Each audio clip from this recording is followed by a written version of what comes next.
Debt, whether student loans or credit cards, drags people down. Here are some tips that will help you cut down on debt and help you stay debt-free in the future. Debt limits your financial options and puts a wall between you and investing. If you have debt with 8% interest, then you need to find an investment returning more than 8% to make it worthwhile. This forces you to look at high-risk, high-return investments that can be very volatile. Instead of investing, it's better to put any extra cash you have against your existing debt. Deciding which debt to make a priority is easy. Focus on eliminating the highest interest rate first. Making minimum payments on other debts and putting extra payments against the high interest debt will speed up repayment and guarantee that you're making the most efficient use of your money.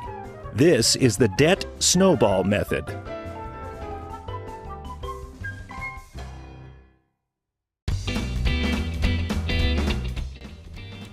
Once you've got $1,000 in your starter emergency fund, now it's time to get rid of your debt. The way we attack the debt, we call it the debt snowball. This will take a truckload of effort. You got to get intense. Personal finance is 80% behavior, it's only 20% head knowledge. The debt snowball is designed to modify your behavior with money. Being a certified nerd, I used to start with making the math work. I've learned that the math does not need to work as much as you got to have the motivation. Motivation's more important than math. This is one of those times.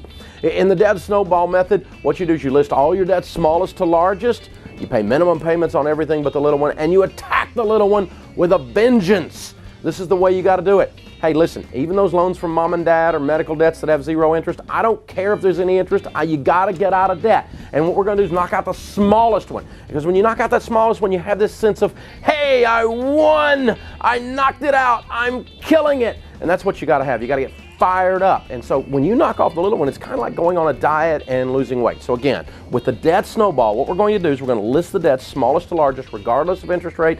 Squeeze every dollar out of your budget. You're not saving money anywhere, and you just attack on that smallest debt. When that smallest debt is gone, then you take all the money you can find from anywhere else in your budget, including the payment you used to pay on number one. The snowball rolls over again, it picks up more snow, and you attack number two.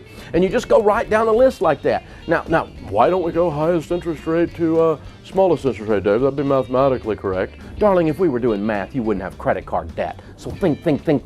This is modifying behavior. This is about the deal where you absolutely have to control and modify your behavior.